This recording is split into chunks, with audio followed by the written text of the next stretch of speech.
সকল প্রিয় ভাই বোনদের অনেক অনেক ধন্যবাদ, দোয়া ও ভালোবাসা। হ্যাঁ এভরিওয়ান, আসসালামু আলাইকুম। সবাই কেমন আছেন? আলহামদুলিল্লাহ, আপনাদের বোন ভালো আছে।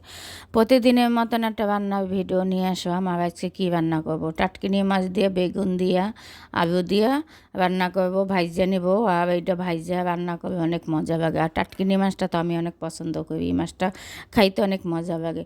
আমার প্রিয় ভাই বোন, আপনারা আমাকে একটু লাইক কমেন্ট করেন না বেশি বেশি। আমার বাবা মারা গেছে, আমার ভিডিও দিতে পারি না। এক সপ্তাহ তো আমি কোনো ভিডিওই দিই না। ড্যাশবোর্ড অনেক লাল হইয়া গেছে। আপনাকে কি একটু দয়া হয় না এই বোনটার জন্য?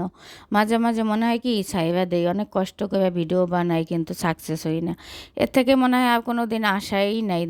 1 বছর তো হয়েই যাইতে আছে, কিন্তু আমার কোনো সাকসেসই পাই না।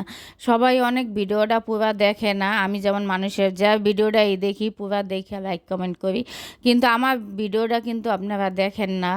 কিন্তু যাই হোক, কী বলবো, যারা এই ভিডিওটা দেখেন, আমার প্রিয় ভাই বোন, আমার কাছের ভাই বোন, তারা কিন্তু আমার ভিডিওটা পুরো দেখবেন। আর অনেক মানুষ আমার আপনজন, আত্মীয় স্বজন আমার সাথে ফ্রেন্ড লিস্টে আছে, কিন্তু তাদের ফ্রেন্ড বানাইয়া মনে হয় অনেক বোকামি করছে। আবার ফয়দা হয় না, বরঞ্চ আমার ভিডিও তো কোনো দিনই দেখে না। আবার বরঞ্চ সামনে পাবে ধাক্কা দিয়ে জায়গা। এই মানুষগুলো তো চিহ্নেই রাখছি। এই মানুষগুলো আমার চোখের সামনে আসবে, আমি এক এক করে সব বলক করে থিয়ে দেবো। কেন এই মানুষগুলো কখনো ভিডিও দেখে না। তার জীবন নিয়ে, তার ব্যস্ত নিয়ে সে ব্যস্ত থাকে। একজনের প্রয়োজনে করে, কিন্তু আমি ফেসবুক থেকে কারো আর আত্মীয় স্বজন কখনো আমি ফেসবুকে ফ্রেন্ড বানাবো না। যারা আমার ভিডিওগুলো দেখবে, যারা আমার পাশে থাকবে, যারা সবসময় আমাকে সাপোর্ট দেবে, সেই মানুষের ভিডিওগুলো দেখবো আর সেই মানুষগুলো নেবে আমি ফ্রেন্ড বানাবো। আর যারা না দেখে শুধু তাদের ফ্রেন্ড বানানোর কোনো দরকার নেই। যাই হোক, আমাকে যারা দেখেন আমার ভিডিওগুলো একটু ফলো দেবেন, লাইক কমেন্ট করবেন, আপনাদের কাছে অনুরোধ। যদি আমি একটু সাকসেস হইতে পারি বলেন, আমার মন ইটি 1 সপ্তাহ পর পর রান্না করি বলেন। শুক্রবার দিন রান্না করছি, আর আজকে বুধবার দিন রাত্রে এই রান্না করলাম।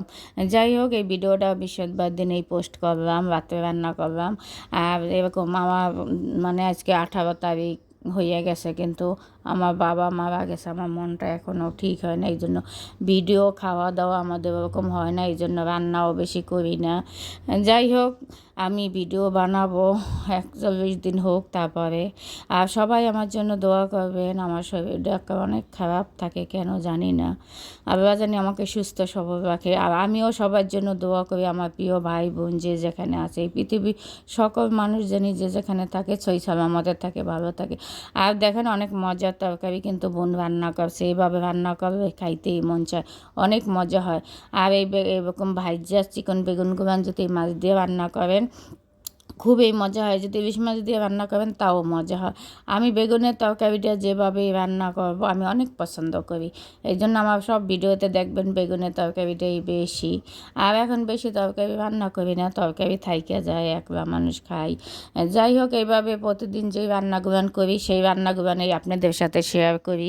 আপনারা তো আমার অনেক প্রিয় মানুষ, প্রিয়জন, আপনজন, যারা আমার ভিডিওটা দেখে আমাকে সাপোর্ট দেয়, প্রিয় ভাইয়াদের অনেক অনেক ধন্যবাদ। আমার অন্তর থেকে দোয়া। আমি যদি ভিডিও ছাইরাও দেই, সবার জন্য আমার দোয়া থাকবে। কেন আমি এইটুকু আগাইছি, এইটাই আপনাদের কাছে অনেক বেশি কিছু। আমি সাপোর্ট কে থেকে পাই আর না পাই।